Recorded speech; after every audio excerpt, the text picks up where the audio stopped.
Hi, welcome to a brief tutorial involving a fairly standard and straightforward question that's often asked, or variations of it are often asked in geometric optics and ray tracing and all that sort of fun stuff. And today's question is, find the position and size of an image formed by a 30 centimeter tall object positioned 1 meter from a plus 250 diopter lens. Okay, and you'll generally come across questions very similar to this.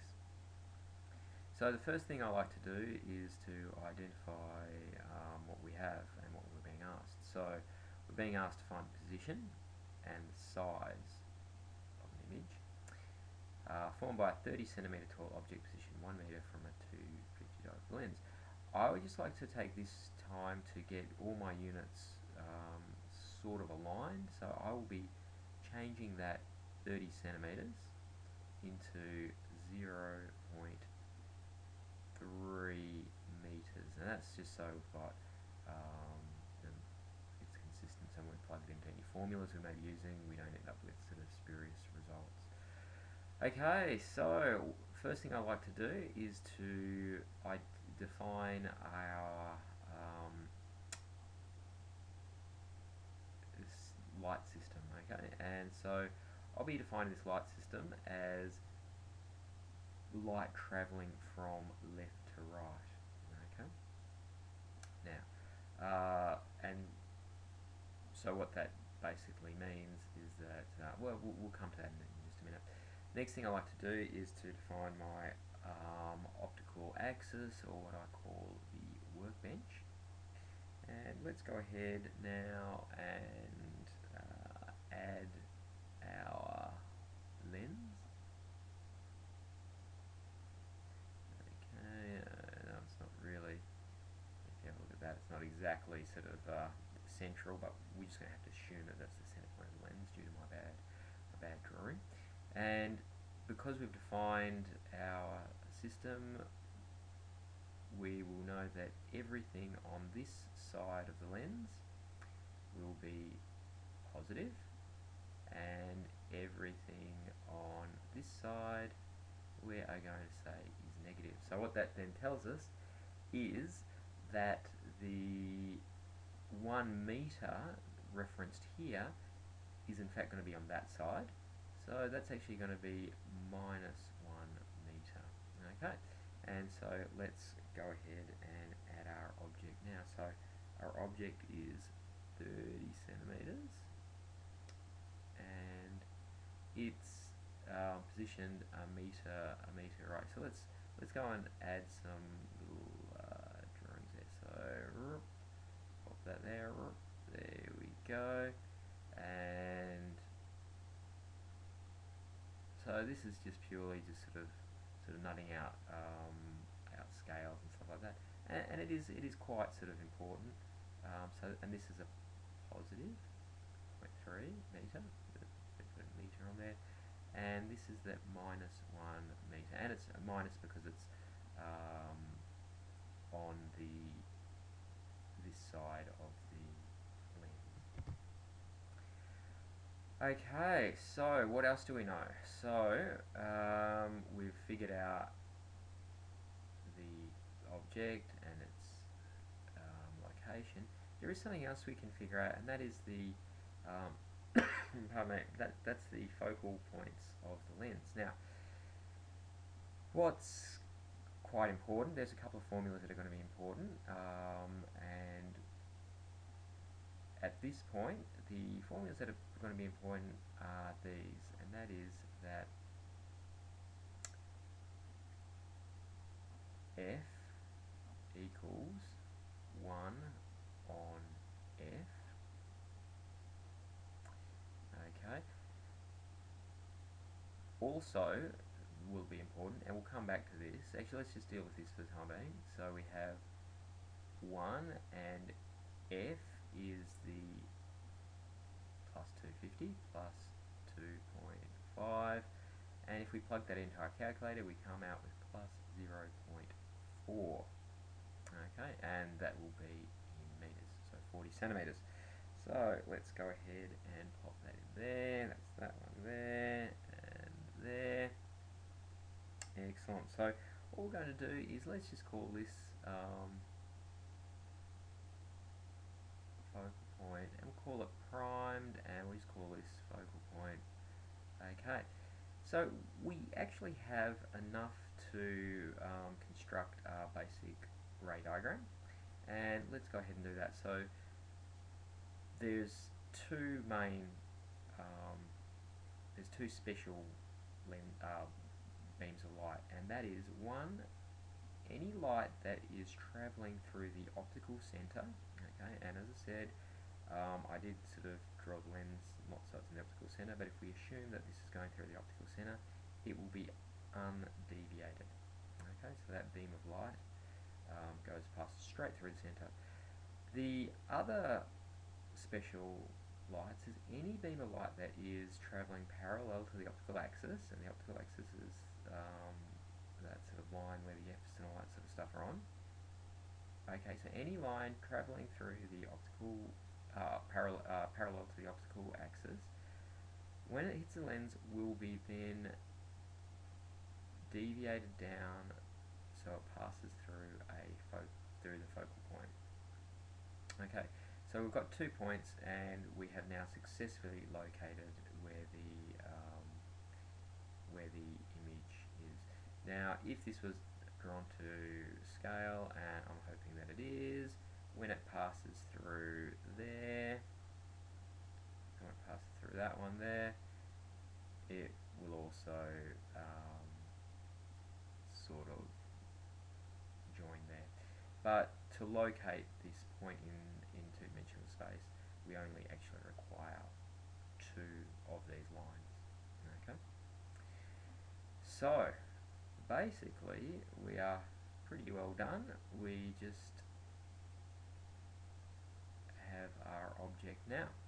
So what we have now is the diagram for our object.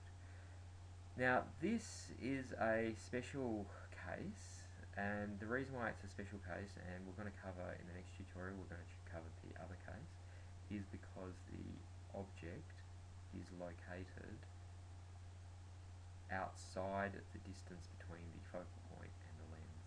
Things get a little bit different if the image was located. So if the image was located sort of, you know, here,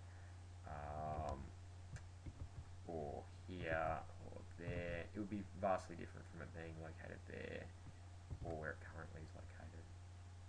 Okay, so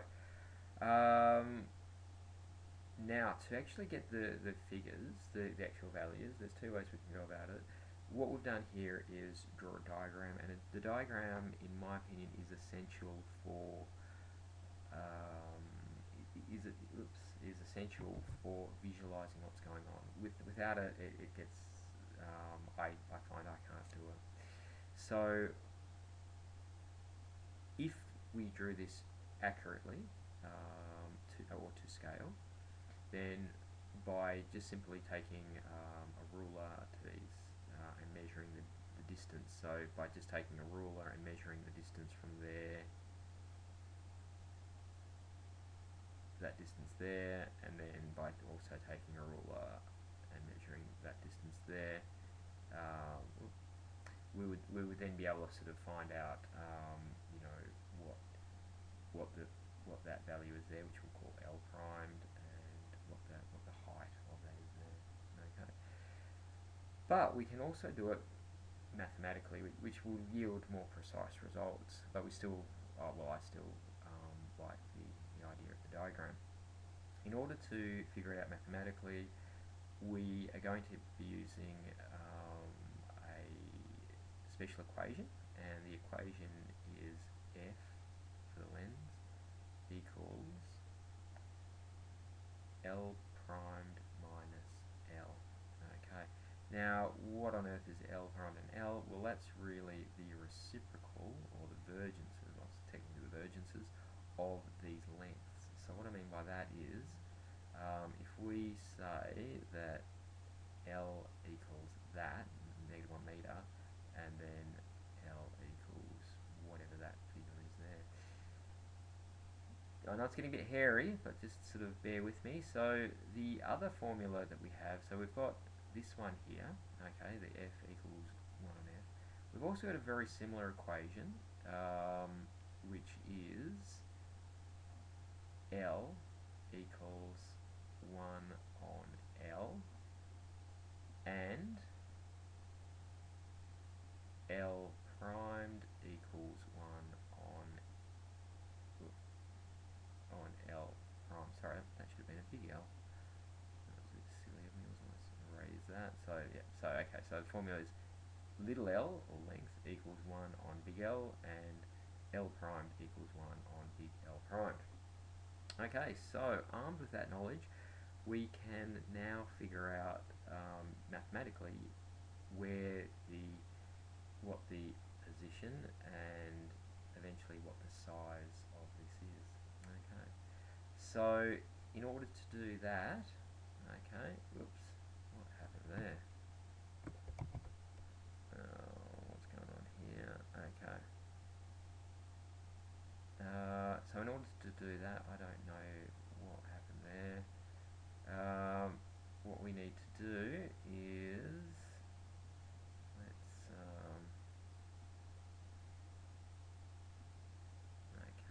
let's have a bit of a look here. What we're going to do is use our equation. So first of all,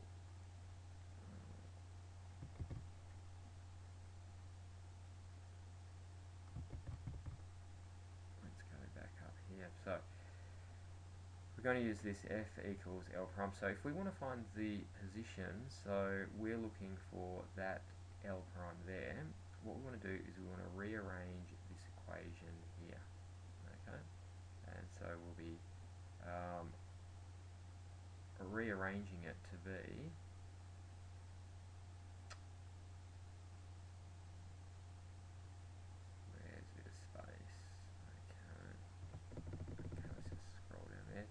so if we have F equals L prime minus L, if we rearrange this, okay, we will then get L primed equals F plus L. Okay. Now we know from earlier that F is plus 250, and we can figure out what L is by using this figure of 1 meter and